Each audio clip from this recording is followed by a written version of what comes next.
नमस्कार दोस्तों, आज हम हिंदी के व्याकरण में क्रिया के भेद किसे कहते हैं ये जानेंगे। सबसे पहले हम देखेंगे क्रिया मतलब क्रिया किसे कहते हैं वो जानेंगे। सबसे पहले देखो क्रिया मतलब क्या कि जो कार्य होता है, जैसे हमने कुछ कार्य किया उसे हम क्रिया कहते हैं। जैसे मैं अभी पढ़ रही हूँ या फिर मैं आपको अभी पढ़कर बता रही हूँ, ये क्या है? पढ़ने की जो ये मैं क्या कर रही हूँ? क्रिया कर रही हूँ, तो इसे हम क्या कहते हैं? क्रिया कहते हैं। जैसे देखो यहाँ पे मैंने कुछ वाक्य लिए हैं, जैसे पिताजी मौन रहकर गीता पढ़ते थे। अभी यहाँ पे ये पढ़ते थे, ये क्या कर रहे हैं? वो कार्य कर रहे हैं। कौन सा? पढ़ने का। पिताजी मौन रहकर गीता पढ़ते थे, मतलब ये पढ़ने की यहाँ पे क्या हो रही है? क्रिया हो रही है, जिसे हम कार्य भी कहते हैं। उसके बाद में दूसरा वाक्य, पुलिस से मदद मांगी गई। अभी यहाँ पे कौन सी क्रिया है? मांगने की, मतलब मदद मांगने की यहाँ पे क्रिया हो रही है कि मांगी गई। ये क्या है? हमारे वाक्य में क्रिया है। जैसे मामा बापू से बात करवा दे, ये क्या है? करवा दे, मतलब क्रिया कर रही है, करवाना। क्रिया ये क्या है? हमारे वाक्य की क्रिया है, करवा दे। क्रिया वाक्य में, मतलब जैसा इस पूरे वाक्य में जो हमारा कार्य है वो ये है। जैसे मैंने उस सेंटेंस को अंडरलाइन किए है। जैसे पूरे वाक्य में जो क्रिया होती है वो सबसे लास्ट में आती है, और जो क्रिया होती है वो कैसे होती है? मतलब करने का कार्य, मतलब क्रिया करने का कार्य जहाँ पे होता है उसे हम क्रिया कहते हैं। उसके बाद में चौथा वाक्य, पीयूष ने मोनू को दूध पिलाया। अभी यहाँ पे पिलाया ये क्या है? क्रिया है। जैसे यहाँ पे लिखा अंडरलाइन किया है मैंने, दूध पिलाया, पिलाने की यहाँ पे क्रिया हो रही है। जैसे हम इसे क्या कहते हैं? इन सारे वाक्य को, मतलब जो क्रिया है वाक्य में आई, उनको हम कार्य, जिसे हम कार्य भी कहते हैं, उसे हम क्या कहेंगे? क्रिया कहेंगे। जैसे क्रिया की परिभाषा है, जिस शब्द से किसी कार्य करने या होने का बोध होता हो। यहाँ पे सारे वाक्य में हमको क्या बोध होता है, मतलब क्या पता चलता है इन वाक्यों से?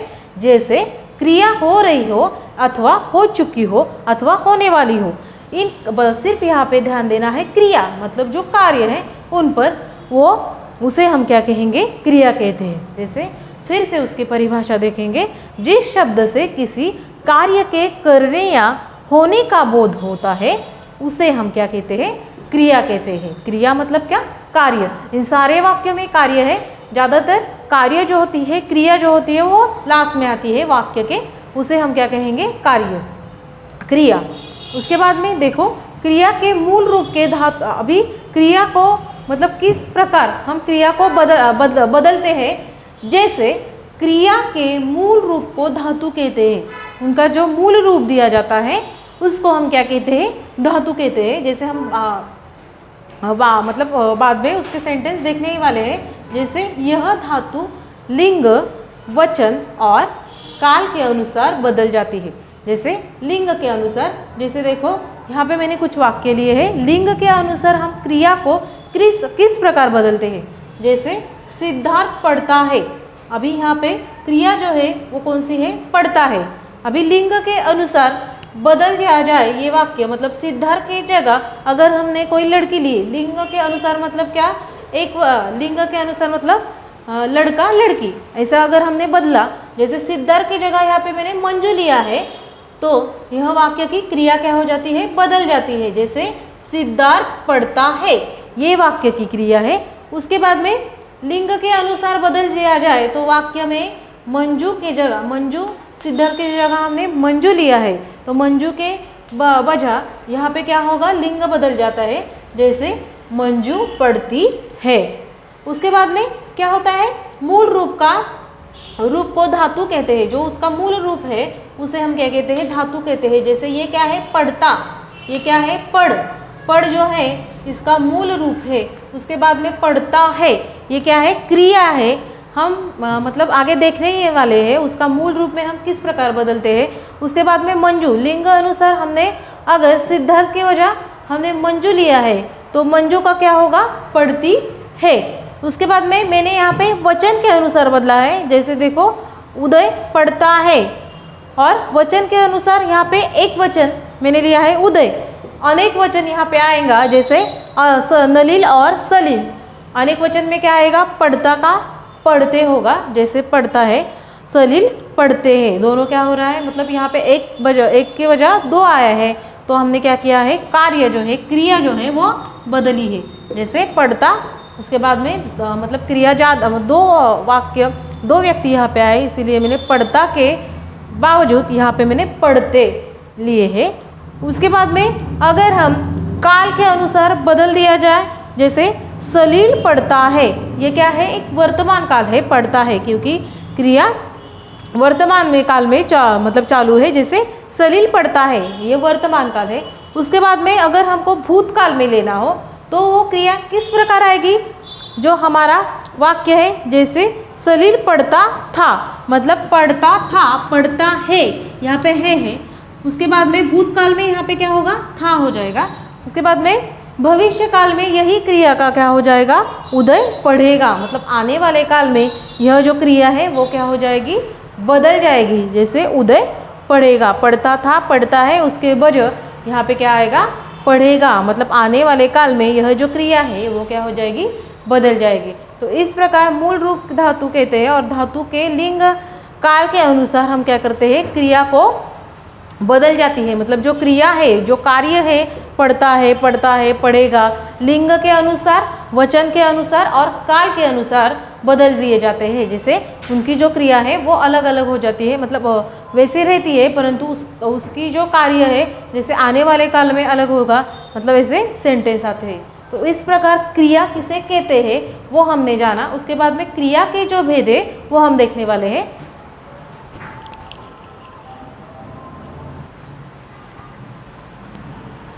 सबसे पहले देखो, क्रिया के दो भेद है। सबसे पहला है अक्रमक क्रिया, जिस क्रिया का प्रभाव उसके कर्ता तक सीमित रहता है। अक्रमक क्रिया किसे कहते हैं, कि जो क्रिया होती है उसका प्रभाव उसके सिर्फ कर्ता तक सीमित होता है। मतलब कर्ता जो है वो क्या होता है, वाक्य का महत्वपूर्ण होता है, उसका उस तक सीमित रहता है, उसे हम अक्रमक क्रिया ऐसे कहते हैं। जैसे देखो, मैंने यहाँ पे कुछ वाक्य लिए हैं। जैसे देखो, पत्नी का दिल बाग बाग हो गया। यहाँ पे जो कर्ता है वो कौन है, हमारा पत्नी का दिल, ये क्या है, हमारे वाक्य का कर्ता है। और क्या होगा, बाग बाग हो गया, जो क्रिया है वो किस पर डिपेंड है, कर्ता तक। जैसे पत्नी का दिल क्या हो गया, बाग बाग हो गया, मतलब जो क्रिया है वो इस पर, कर्ता पर क्या करती है, डिपेंड करती है, उसका प्रभाव इस पर है। अगर ये नहीं हो तो बाग बाग हो गया पर क्या, जैसे कर्ता क्या है, पत्नी का दिल, मतलब जो कर्ता है उस पर क्या है, जो क्रिया है वो डिपेंड है, उसका प्रभाव कर्ता पर है, तो उसे हम क्या कहेंगे, अक्रमक क्रिया। जैसे कर्ता मतलब क्या, जो वाक्य का महत्वपूर्ण हिस्सा होता है, जिसके बिना जो वाक्य है वो पूरा नहीं होता, उसे हम क्या कहते हैं, कर्ता कहते हैं। जैसे दूसरा वाक्य देखो, भारत भर में धूम मच गई। अभी यहाँ पे हमारे वाक्य का कर्ता कौन है, भारत भर में। जैसे क्रिया क्या है हमारी, गई, किस पर, हमारा जो गई ये क्रिया है उसका जो प्रभाव है वो किस पर पड़ता है, भारत भर पर। इसीलिए हमारे वाक्य का जो कर्ता है वो है भारत भर, और उसका प्रभाव किस पर पड़ता है, गई पर। मतलब गई जो है वो भारत भर, इसका प्रभाव पड़ता है। इसीलिए हम उसे क्या कहेंगे, आक्रामक क्रिया, जिसका प्रभाव क्या होता है, कर्ता, क्रिया का प्रभाव उसके कर्ता तक ही सीमित रहता है। मतलब जो कर्ता है वो वाक्य में इस तक ही सीमित रहता है, इसीलिए हम उसे क्या कहते हैं, आक्रामक क्रिया। उसके बाद में तीसरा है, मैं हाई स्कूल में दाखिल हुआ पर कौन, मैं। तो हमारे वाक्य का कर्ता कौन है, मैं।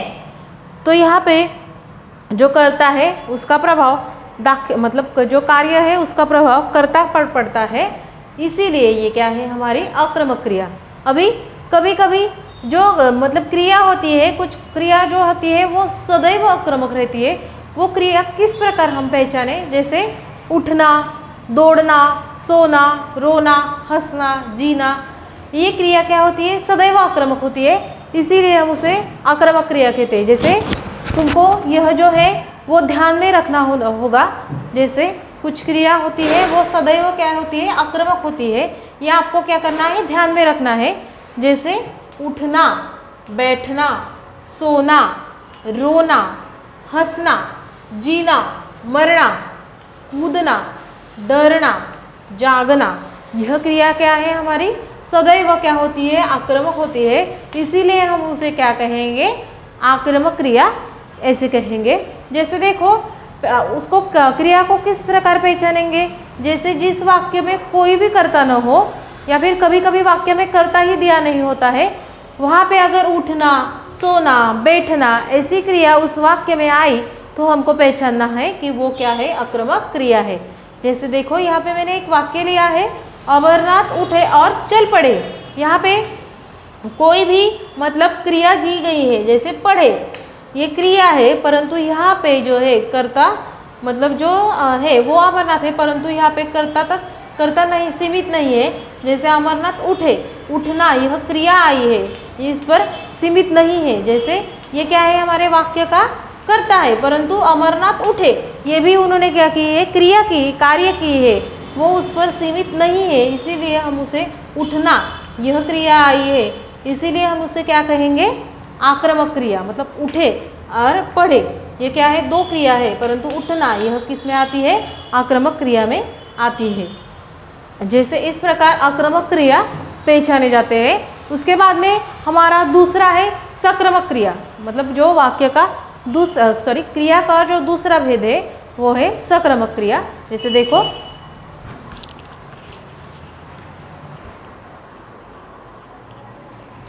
उसके बाद में दूसरा है सक्रमक क्रिया। अभी सक्रमक क्रिया किसे कहते हैं, जैसे यहाँ पे उदाहरण लिए है, राजा ने चारों बेटियों को गेहूं के दाने दिए। यहाँ पे जो है उसका मैंने यहाँ पे देखो क्रिया के नीचे यहाँ पे मैंने अंडरलाइन किए दिए, तो जो क्रिया का कर्म है, जैसे क्या है, गेहूं के दाने, ये क्या है, हमारे वाक्य का कर्म है। उसका प्रभाव, क्रिया का जो प्रभाव है वो किस पर पड़ता है, कर्म पर पड़ता है। अगर क्रिया का प्रभाव कर्म पर पड़े तो वो सक्रमक क्रिया होती है। जैसे क्रिया का प्रभाव अगर कर्ता पर पड़े तो वो आक्रामक क्रिया, और जिसका क्रिया का प्रभाव अगर कर्म पर पड़े तो वो होती है सक्रमक क्रिया। जैसे मैंने बात आगे बढ़ाई, मैंने पिछले वीडियो में कर्म, क्रियापद और कर्ता यह मैंने आपका लिया है। जैसे दूसरा वाक्य देखो, मैंने बात आगे बढ़ाई, ये क्या है, हमारे वाक्य का बात, ये क्या है, वाक्य का कर्म है। जैसे बढ़ाई, इसका प्रभाव किस पर पड़ता है, बात, मतलब ये क्या है, कर्म, बात, तो उस पर पड़ता है, इसीलिए ये हमारी क्या हुई, सक्रमक क्रिया। जैसे कटु वचन सदा काटे बोते हैं, मतलब जो बोते हैं, बोना, ये क्या है, कर्म, काटे बोना, ये बोते हैं, ये क्या है, क्रिया है। इसका प्रभाव काटे मतलब कर्म पर पड़ता है। मतलब इसकी परिभाषा किस प्रकार आएगी, जैसे जिस क्रिया का प्रभाव उसके कर्म पर पड़ता है उसे हम क्या कहेंगे, सक्रमक क्रिया। मतलब जिसका प्रभाव उसके कर्म पर पड़ता है वो है सक्रमक क्रिया, और जिसका प्रभाव उसके कर्ता पर पड़ता है वो है आक्रामक क्रिया। जैसे यहाँ पे मैंने कुछ वाक्य लिए हैं, पिताजी ने शिकंजी बनाकर पिलाई। यहाँ पे अगर हमने प्रश्न किया, जैसे पिताजी ने क्या पिलाया, पिताजी ने क्या पिलाया, प्रश्न किया है, जैसे क्या आएगा उसका उत्तर, शिकंजी। मतलब प्रश्न का क्या होता है, यहाँ पे उत्तर मिलता है। अगर हमने प्रश्न किया और उसका उत्तर, अगर जो वाक्य दिया गया हो और उस पर अगर हमने प्रश्न किया और उसका उत्तर आया तो वो होती है सक्रमक क्रिया। अगर हमने प्रश्न किया और उसका उत्तर नहीं आया तो वो होती है आक्रामक क्रिया। जैसे इसका उत्तर क्या मिलता है, शिकंजी। जैसे पिताजी ने मौन रहकर गीता पढ़ते, पिताजी मौन रहकर गीता पढ़ते थे। अभी ये वाक्य जो है ये क्या है, हमारे वाक्य में कर्म क्या है, ये गीता। जैसे क्रिया क्या है, पढ़ते थे, ये इसका प्रभाव पढ़ते थे मतलब क्या, गीता पर आता है। और अगर हमने प्रश्न किया कि पिताजी क्या पढ़ते थे, तो उसका आएगा उत्तर गीता। मतलब वाक्य में अगर हमने प्रश्न किया और उसका उत्तर आता है तो उसे हम क्या कहेंगे, सक्रमक क्रिया। जैसे हम रोजाना आइसक्रीम जमाया करेंगे, मतलब इसका प्रश्न क्या आएगा, हम रोजाना क्या करेंगे, जैसे आइसक्रीम जमाने की क्रिया। मतलब यह हमारा क्या हुआ, वाक्य की जो है आइसक्रीम जमाना, ये वाक्य का हमारा क्या हुआ, कर्म हुआ। इसीलिए इसे हम सक्रमक क्रिया कहेंगे। जैसे जिस वाक्य में अगर हमने प्रश्न पूछा तो उसके उत्तर आता है तो उसे हम क्या कहेंगे, सक्रमक क्रिया। और वाक्य में अगर प्रश्न पूछा जाए और प्रश्न के उत्तर नहीं आता है तो उसे हम अक्रमक क्रिया कहते हैं। तो इस प्रकार हमने क्रिया के जो दो भेद होते हैं, सक्रमक क्रिया और अक्रमक क्रिया, वो हमने देखे। धन्यवाद।